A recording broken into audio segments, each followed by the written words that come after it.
పిరికితనం అడుగుతుంది, ఆ పని చేయడంలో ప్రమాదం లేదు కదా అని.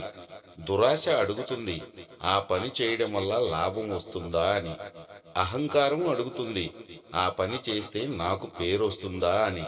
కానీ ఒక్క అంతరాత్మ మాత్రమే అడుగుతుంది, ఆ పని చేయడం సక్రమమేనా అని.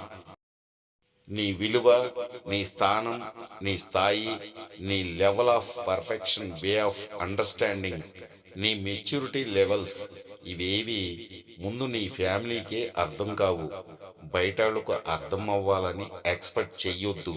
అర్థం కాలేదని బాధపడొద్దు. అమావాస్య మంచి రోజు కాదా?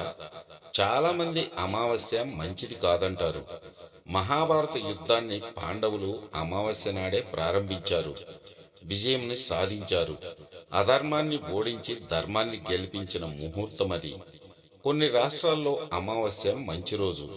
ఆ రోజు కోసం వేచి ఉండి పనులు ప్రారంభిస్తారు, శుభకార్యాలు జరుపుకుంటారు.